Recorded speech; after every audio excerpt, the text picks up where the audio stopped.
Ladies and gentlemen, thank you for joining us here today. I'm, of course, Gregor Guy. My name's Casey. And for your viewing pleasure, educational purposes, we are going to be presenting episode 35, or 36, I'm sorry. I misspoke there, of the Bangcast. So, what are we going to talk about here this week? You said something about China and Well, propaganda. mainly what I want to talk about this week is particularly Russia. Okay, now obviously everyone hears a lot of stuff, everything.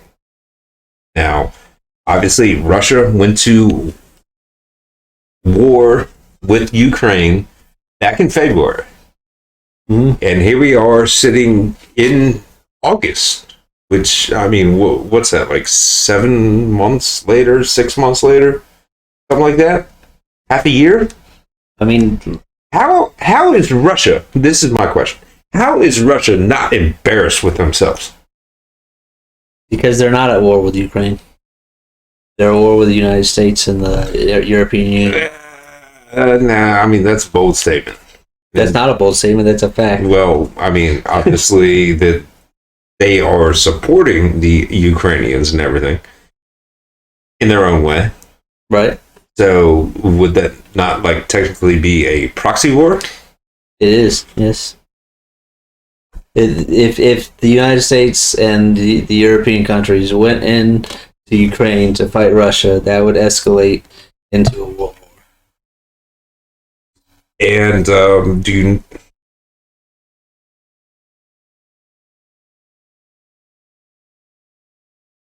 I mean, that's just short and simple.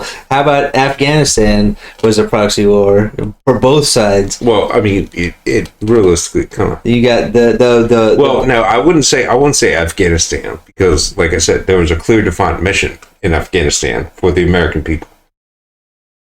Find Osama bin Laden. Well, the U.S. just decided to do whatever the fuck they wanted after that. Well, after they realized he wasn't in Afghanistan, Right. that's a different story. Right. Got to make something out of fucking this goddamn clusterfuck. Basically, is what happened. But And, there's I mean- just everybody's fighting on their own interests. But if Russia is not just if Russia was just fighting Ukraine as it was, then Ukraine would have already been gone by now. Agreed. But, you know, at the same point in time, they didn't really realistically receive any support, we'll say, from Western countries They 100% did. All the weapons and until a couple months after the invasion began. They were able to withstand for those couple months. And then they, you know, got they've been building up for years. what they got. They've been building up the arms for Ukraine. And Right. and But at the that's same point in time, Russia is the 8th largest military superpower in the world. nationalism. Eighth. Couldn't take over, I don't know what Ukraine was, but I assume that it was probably a lot lower on the list. Nationalism is an incredible weapon. If your people feel like they're separated from the invading forces, then they're going to fight tooth and nail for every little square inch. Now, Russian soldiers going and fighting on unfamiliar land, they're not fighting for their existence. They're not fighting as hard and as powerful as they possibly could be. It's kind of like the art of war. If you've ever heard that, you purposely Is that Shinzu Yeah. or something like Sun Tzu? Sun Tzu. Sun Tzu. You purposely put your soldiers in a place where they cannot retreat in order to make them fight harder because they know there's no way of surviving the other way or being able to retreat. But I mean, they obviously can retreat back across the border to Russia. The Russians can. They literally.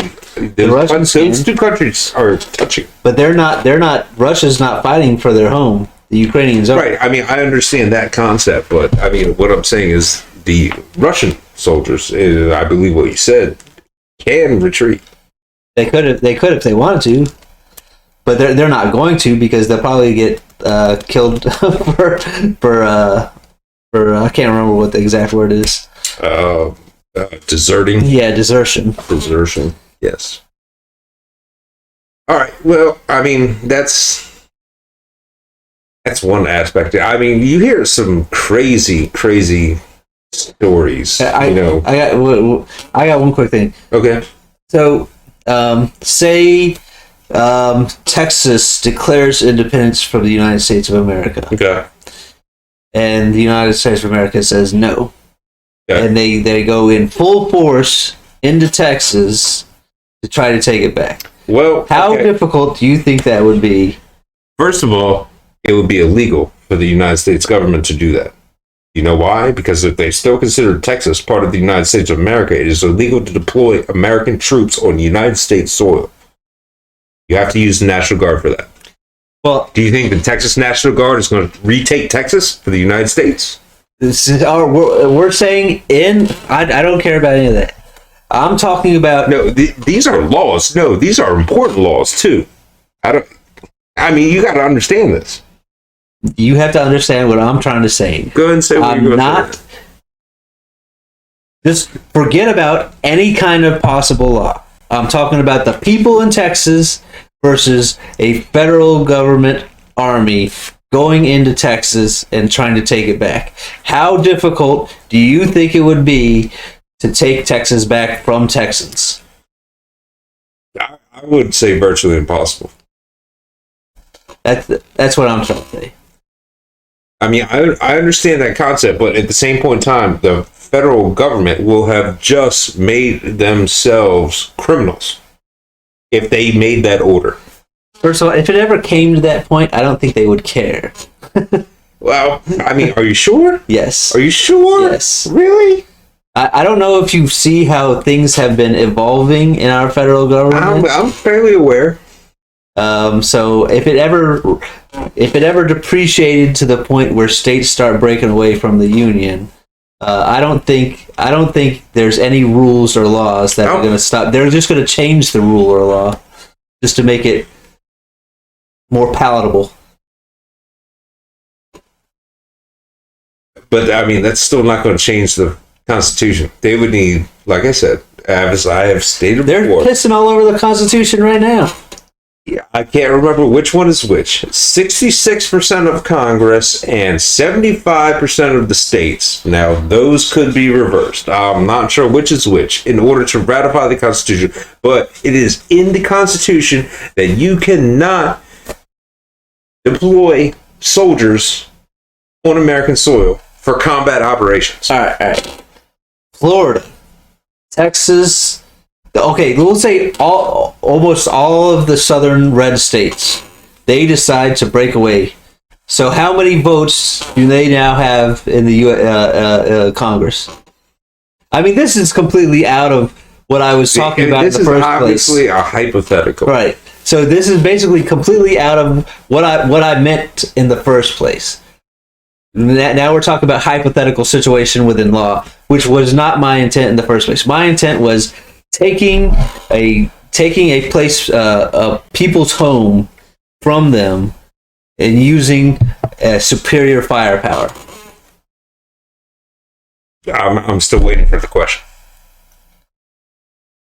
The question is, how many votes do they actually have if they all break away from the union in the first place? They don't have a vote.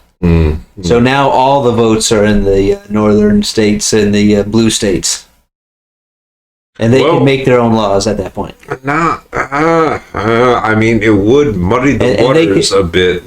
And they can just completely deteriorate the Constitution and it means nothing anymore. Let's not give them ideas. Well, that's... I'm going to have to shut up here because I think, we might have just given them an idea. But my basic point, I see what you're saying now. Yeah, I will right. say that I see what you're saying. My basic point is how difficult it would be for a superior firepower, like we're just talking about people in Texas versus the federal government trying to take it back. It would be virtually impossible because the Texans are not going to give up their land. No, definitely not. It's going to be That's almost exactly like Ukraine versus Russia. Okay, so you're making that comparison. Right. That's I never really thought about it like that, but okay, yeah, I see similarities. Right. We will say. Now, that's also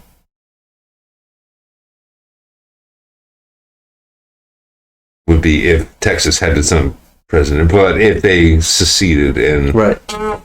I guess they would have. I mean, I'm not sure how that entire process would work. But that's basically all I'm saying.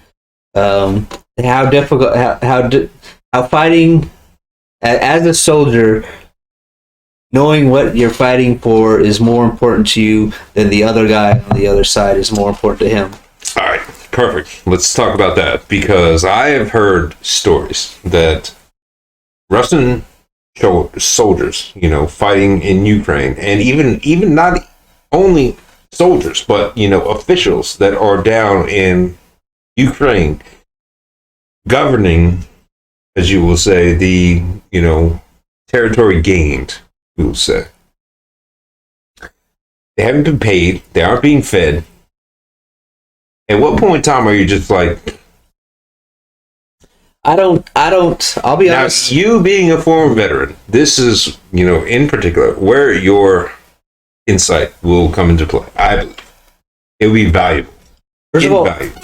I think that's probably more propaganda than truth. I don't foresee the lines of supply being broken down from a powerful military like the Russians.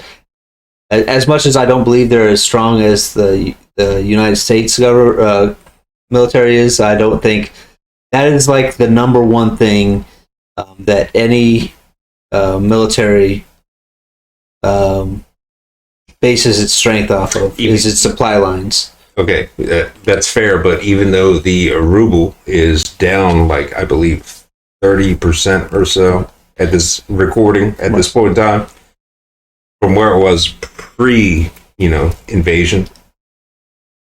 So if your money has lost 30% of its value, think about that. That's like super massive inflation over the course of 6 months. That's basically hyperinflation levels. Well, if you're saying the supply lines are being disrupted from Russians getting, I'm not saying that. I'm just saying. Well, if they're not getting food, if they're not getting food, they're not getting paid. Disrupted, and they're not getting paid.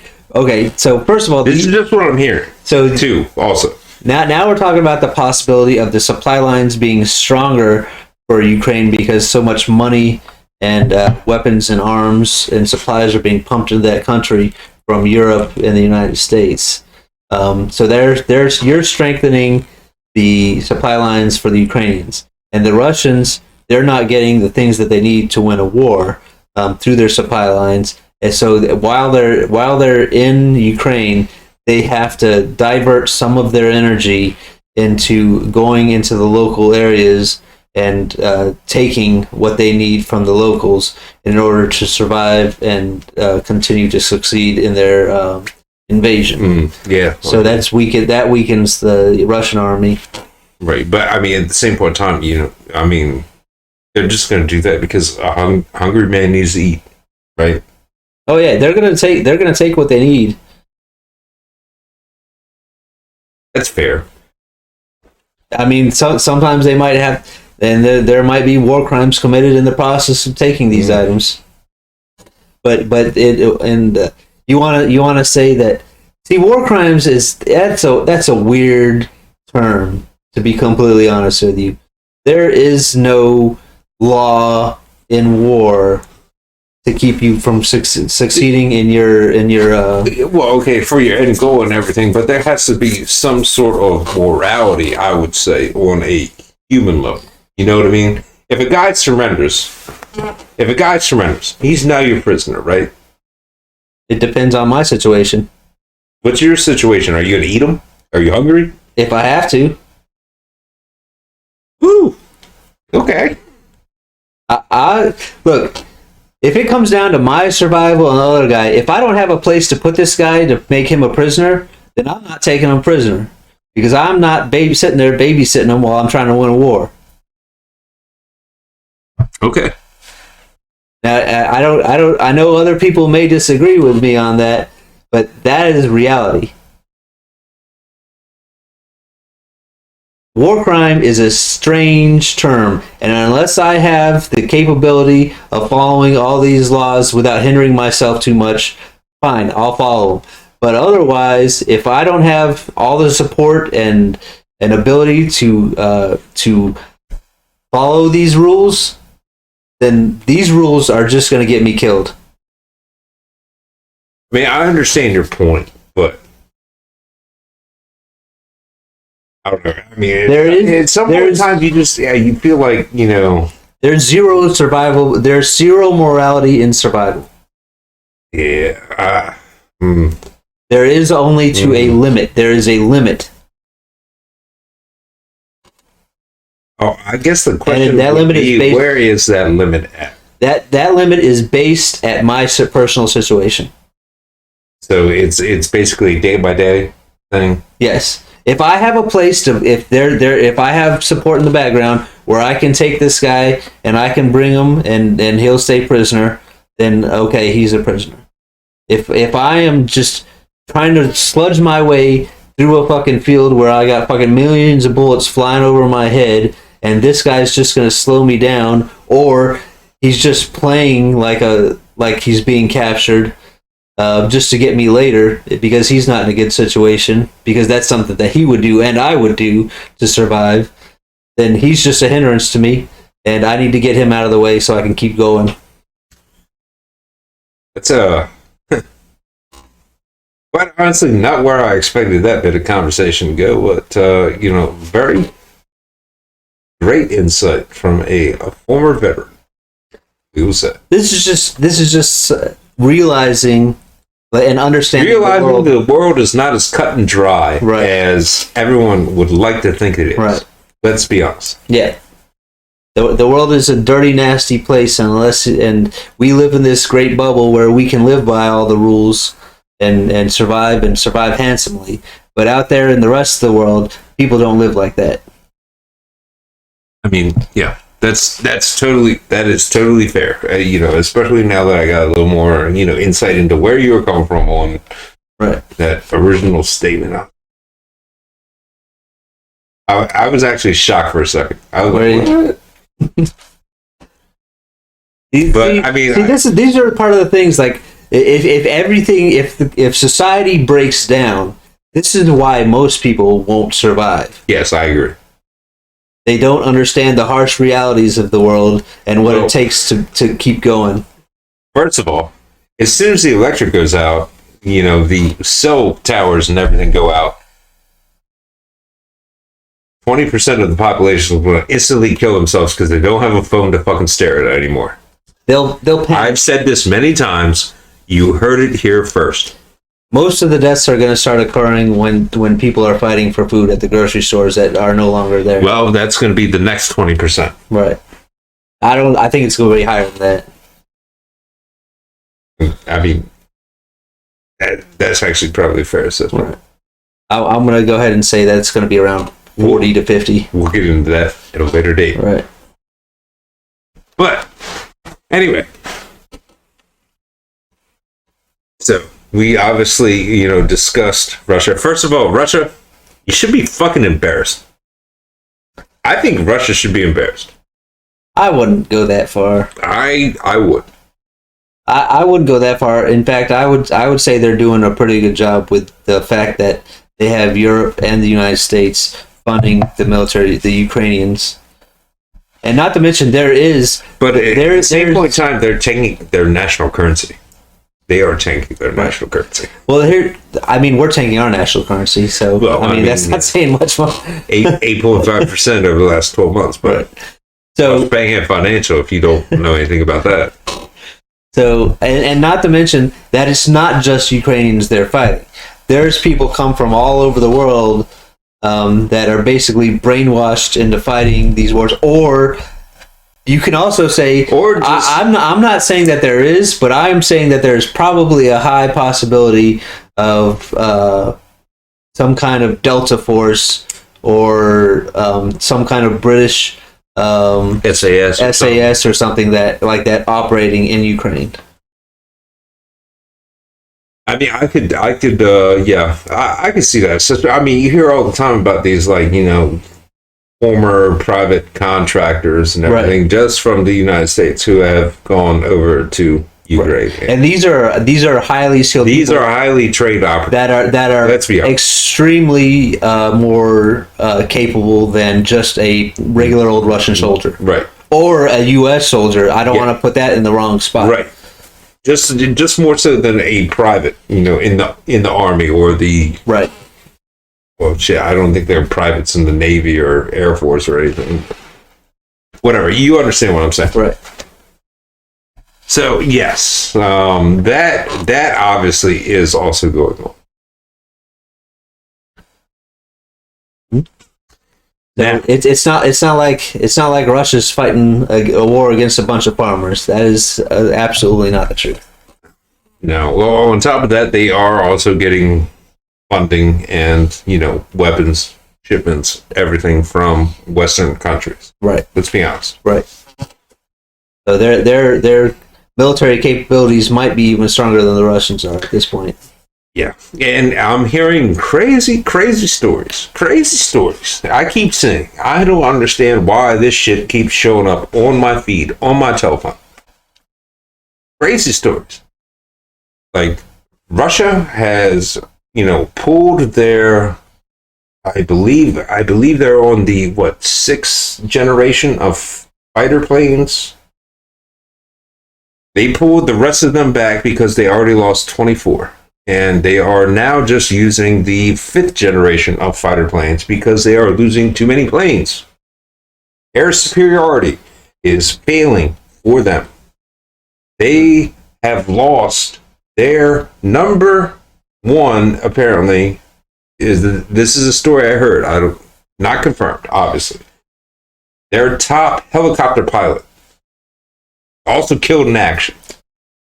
Not confirmed. This sounds like old school World War II propaganda, to be honest with you. And that's exactly where we're going. Is this propaganda? Is this just the population, the populace being lied to?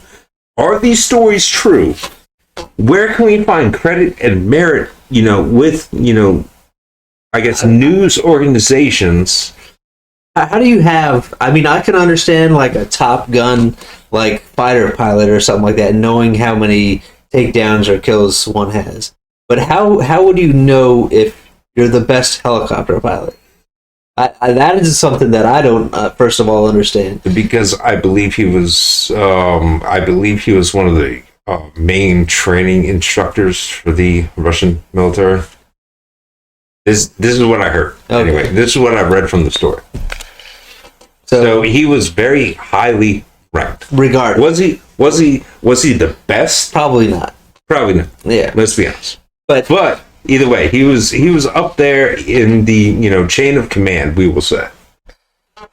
See, you can just tell by okay. So I don't know how many planes have been taken down or anything, but first of all, I don't. 24 of the Su 25. Well, first of all, I might be wrong on that. I wouldn't completely believe the numbers in the first place. Yeah, and that's what I'm getting at. How much of this is propaganda? How much of this is hopes and dreams? How much of this is just bullshit? I think in general, I think that people that just read something and believe it right off are the same kind of people. That's why I always ask questions. Yeah, exactly. And all the fucking horse shit going on in this country. So, first of all, I question everything outright. Are they losing these planes? They're probably losing. Yes, they're probably losing some of these planes, and the reason why they're losing these planes isn't because the funding and the weapons. The Western countries are setting down, surface air missiles. Let's be honest. And secondly, that might be an actual mistake by the Western countries because they're showing them our weapon capabilities. And if they're able to adjust to our weapon capabilities of shooting down their planes, then that's going to make us much less effective if it ever escalates into an outright world war. Well, I mean, you bring up the term world war. Right. We are in a world war. I'm honestly, I'm actually, look, I'm going to go ahead and say I'm terrified by that. It's already started. If it escalates, though, I I don't see anything other than a nuclear, situation going down. I am in the belief, and this might just be Now, wishful thinking on my part, but I believe that we are basically in a cold world war. I mean, that's fair, And I Fair don't assessment. I don't think it will escalate into a full on head to head U.S. Hopefully. versus U.S. and Europe versus China and Russia. I don't think that will ever happen because that is a mutually assured destruction on all sides. I think this will all play out in proxy wars. It is happening right now in Ukraine. It may possibly happen in the future in Taiwan, although I do think that's less likely, learning what I've learned recently. And I think because Japan and Taiwan could team up together, and China would be in a lot of difficulty considering that they're having all kinds of financial difficulties to start with. Well, I mean, at the same point in time, wouldn't it be just a similar situation to Russia, Ukraine? Japan and Taiwan, China? Taiwan is a much smaller country, and if they decided to outright fight back, they have, as we you haven't seen it yet, but Taiwan has the capabilities of making extremely powerful and accurate missiles at long range, and there are targets in China that are susceptible to these weapons. And I will just say one right now, just to show you how susceptible they are. There is a dam in China that holds water back from 4 different cities, and Beijing being the end basin of it.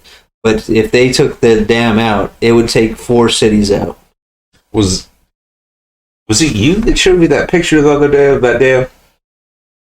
It was a hydroelectric dam, right? Correct? I don't know if it was that one, but I'll show it to you. I'll show it to you later. Anyway, yeah, we can talk about this. So basically, what I'm saying is that China is in a highly just like if Taiwan know that it's going to be taken over and they decided to launch missiles, China would be hurting for a very long time after these missiles went off. And Japan would not be very happy about it either, and would be extremely on the defensive. It might actually cooperate with the Taiwanese. Right, but I mean, at the same point in time, I believe that morality would come into the play of the decision making here on this point. They wouldn't wipe out 4 cities of relatively innocent people just to prove a point. Did you just not hear what I said? I did, but I mean, did you not just hear what I said?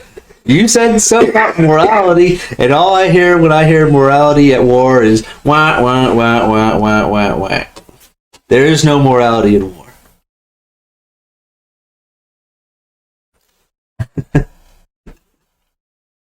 Well, I mean, They have to play and pretend morality, but if you have no future to start with, then what the hell? Fuck it. what the hell? Fuck it. I'm gonna make you feel my presence for the rest of your life. Look, I'm telling you right now. I mean, I believe that these particular countries. Now, I'm not. I mean, Japan has to be in NATO, right? I don't know if Japan's in NATO or not.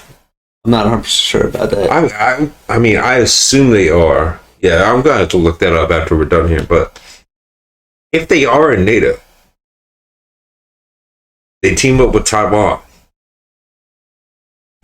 and China. I think Australia's in that boat too. So now you got Well, Australia, we Taiwan, know and Australia is right in NATO. We know that 100%. So there you have three countries facing off against China right off the But bat. either way, a declaration of war against one country in NATO is a declaration of war against all countries in NATO. Right. Like I said, that's what's going to kick off the entire global situation, we will say. I mean, you could I would already say. we're already feeling the entire global situation of this Cold War that I believe that we're already in. And it would only exacerbate and get worse if Now, I mean, you say we're in a Cold War. Right. Like, you know, I mean, obviously the Cold War from the 60s to like the 90s and everything. Cold War That means, was a different kind of situation than this one. Cold War means that we're fighting each other without the use of With- weapons. Right. Well, no, without actually fighting each other, I would say. Right. And We're using other people to fight each other with our weapons. are we not in a trade war with China? And are we not kind of in that same situation by placing all these limitations on Russia's ability to sell their fuel and oil? We're basically at war with them financially. All right. Well, yeah. I mean, and this is why I say economic sanctions do not work. Right. So anytime you hear economic sanction, I think it has throw that shit right out the window. I think it has some limits on how effective they are.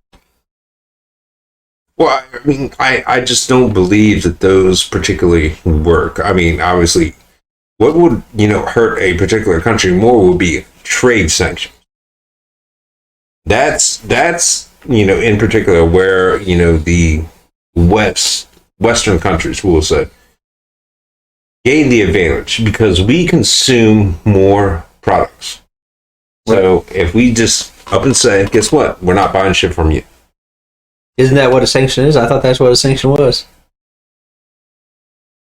To an extent. But hear me out. Let me finish the thought. Okay. If we're not buying stuff from you, that hurts you. Guess what? Economically. Right. Your GDP is down. Right. So what can you not do with that increased GDP revenue, which you would make on taxes? I don't know. Can't buy more weapons. Yeah. I thought why are you fighting? You're fighting your own argument then by saying that sanctions don't work. Well, I'm saying that they don't work because there are ways around it. I mean, there are ways around it, but it's more difficult and more expensive. So There are GDPs ways go around down. it, and at the same point in time, if you make it a global thing, in particular, especially with what is going on with the Russian energy shit, is, guess what? Countries are caving because their citizens are suffering. That's Germany, in particular. yeah. Germany is a fucking idiot for not listening to Trump those 4 or 5 years ago when he said that they need to reverse course. So Germany is partially at fault for Ukraine. Not to mention the democratic establishment is exasperated the situation by basically. Stopping fossil fuel drilling on federal land. Well, that's completely separate. Keystone Pipeline. I mean, the list goes on and on. We can go on and on about the shit. Let me give you kind of like a thought that I had the other Go day, for it. just to finish this off. Wrap us out with it. What did Trump get impeached for? He didn't get impeached. Yes, he did. He got a no. Wait, I'm not sure. He got impeached by in But they the didn't- House. They didn't actually. They can't kick him out. They couldn't kick him out without the support of the Senate. Okay. Well, what did he get impeached for? He got impeached Fill for me in. asking the Ukrainian president to look into a Hunter Biden situation at Burisma. So, and by the way, he got impeached off an assumption, not actual fact that he actually did it. So, the fact that he wanted to look into this Hunter Biden situation in Burisma, in Ukrainian energy company, which he had no qualification for, but was making an extremely large amount of money Do you off know how of. much money? I don't remember exactly. I believe it was upwards of $80 billion a year. Okay. So, why did Trump get impeached? because he knew too much. He got impeached because of Joe Biden's corruption. Because he was asking questions. Yes. Joe Biden's corruption is the reason for the impeachment of Donald Trump. Okay, so just to circle back around to this, do you think that we are sending as much military aid, via weapons and everything, to Ukraine at this point in time because of the Biden-Ukraine relationship? It's not 100% why, but it definitely exasperated the situation. So the Bidens are in some way related to the war that we're having in Ukraine right now. Do you think there are files and documents in Ukraine? If they were, they're burned by now. Are you sure? I would. Are you sure someone's not holding them for a rainy day? I mean, it's possible, but now we're getting into conspiracy theory level shit. I'm pretty sure they're burned a long time ago, and I don't think we'll ever get that. Well, we're never actually going to get the facts. But there's no doubt in my mind that the Joe Biden, Hunter Biden situation exasperated the war in Ukraine currently. Well, I would say, you say exasperated, but made it worse, or kind of escalated it to some small extent. But I will agree with that. That is not 100% why we're at war, but that is part of it. And that's not. And I'm not just saying that Hunter Biden's the only one. I believe. You keep touching my chair. I want to touch yours. I believe that basically Burisma was a place full of corruption that was under investigation by the Ukrainians, and not only were the Bidens involved, but I would be shocked if it wasn't more establishment cronies involved in the corruption in Ukraine. I feel like you want to say Clintons. I don't know if they were or not. Obviously, no one knows. Right. We barely even know that Hunter Biden was involved. Oh, we know that. We know that. But we barely knew that. And most because the crackhead fucking gave his laptop to a fucking repair shop. You know that saying where there's smoke, there's fire? Well, first of all, we know that the Hunter Biden was working with Ukraine in Burisma. So you connect Biden, Ukraine, smoke, war, Ukraine, Biden's the president, fire. I was going to say when there's crack smoke, there's fire, but... Well, I'm just saying it in the most simple possible terms. I understand. Yes, totally, 100% agree. I don't know. I just, this particular week, I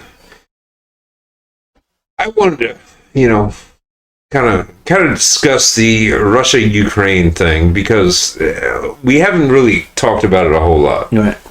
And I think you learned something about how warfare actually works in morality. Well, I mean, at the same point in time, I would like to assume that.